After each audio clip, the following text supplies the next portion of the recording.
What's going on YouTube? Welcome to my channel Money Moves with Kay. I am Kay, and today we're going to talk about 5 keywords you need to be searching in order to find cheap real estate deals, okay?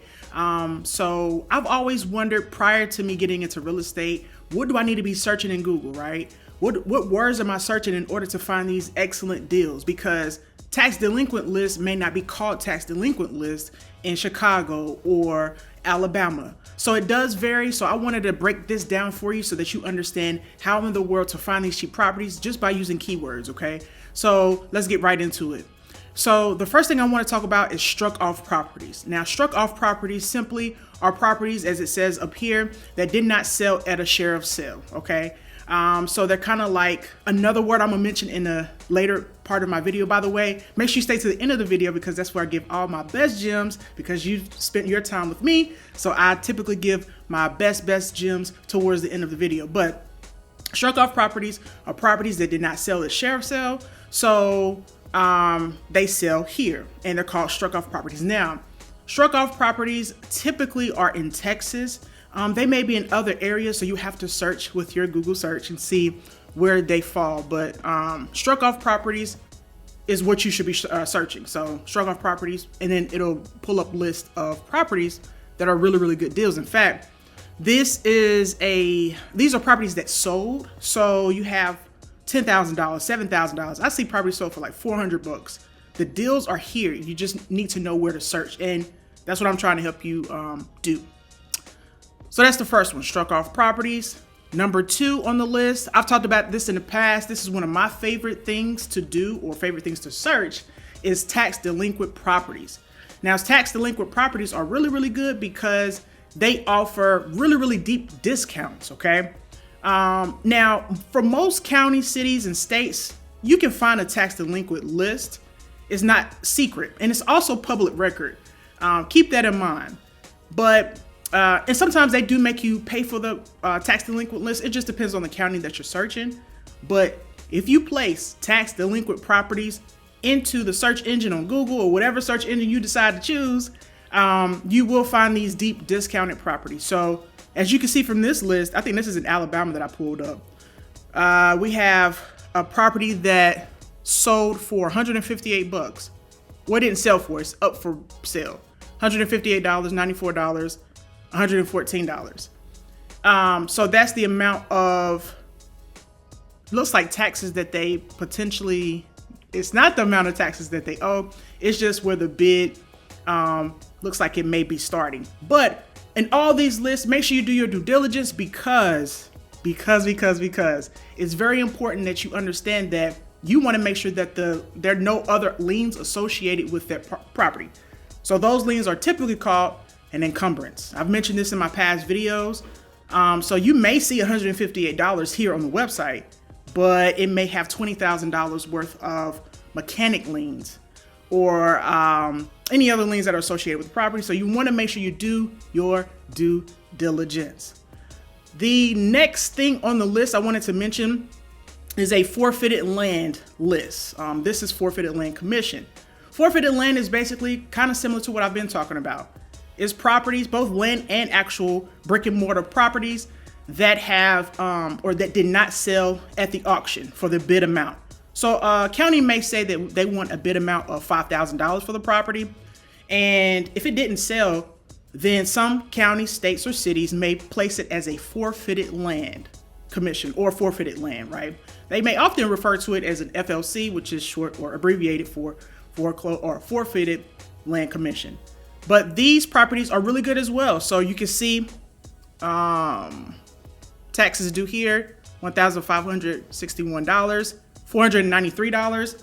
So the list goes on. So you want to make sure, again, you do your due diligence. The key with this video that I'm trying to portray or get across, my point I'm trying to get across, is that these deals are out here. You just need to know the keywords to search in order to find them. The next thing on the list I wanted to chit chat about is surplus properties. Now, here's where it gets really interesting because surplus properties are one of my favorite properties as well. Tax delinquent and surplus properties. Why?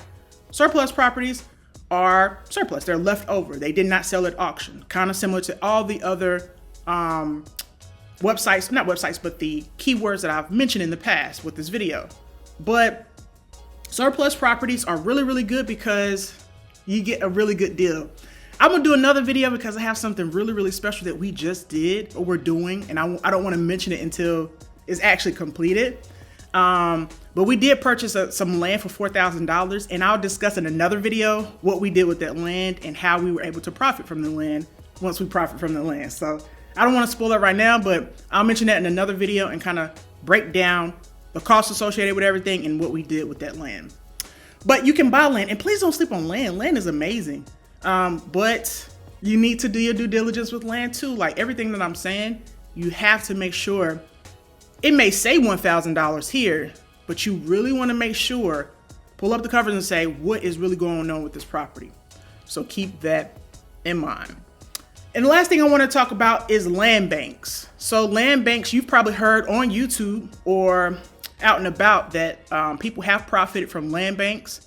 They have certain rules and regulations with the land bank, but it's pretty much, it says it here, a land bank is a public entity with unique powers to put vacant, abandoned, and deteriorating properties back to productive use according to community goals. So the community may have a goal of, getting rid of blight. It says a blighted property. Blighted basically means it's abandoned. And with an abandoned building, you may have people coming into the building, crime activity, and all kinds of things associated with that property. So they really want to clean up shop, right? They really want to clean up the community and make it look better and make it more appealing for other investors to come into the area and other families, right? To actually have a home in the area. So this is a good way to find land banks. And I'm gonna give you this website. It's communityprogress.org. Communityprogress.org allows you to see a whole entire map of the United States of America. And it breaks down, let me view this map. It breaks down where these land banks are located, because you may live in an area, as you can see, more toward the west, Midwest. You don't really see a lot of land banks, but the east is really popping with the land banks, right? So this map really highlights, and you can zoom in, it really highlights where these land banks are, okay? So keep that in mind. And there's a key over here to allow you to understand what these what everything means, right? What is blue, tan, etc., what they mean. So those are the 5 keywords that I want you to keep in mind and to search on Google in order to find a cheap property. If you made it this far in the video, I want you to, in the comment section, just put cheap properties, okay? Because my goal is to help you find some alternative routes to purchase property, to build generational wealth for your family, and to also be landlords or landowners, or just ownership. Ownership is very important to excelling in your wealth and also your net worth. So keep all that in mind. I'm done with this video. Until next time, guys, you stay blessed. Peace.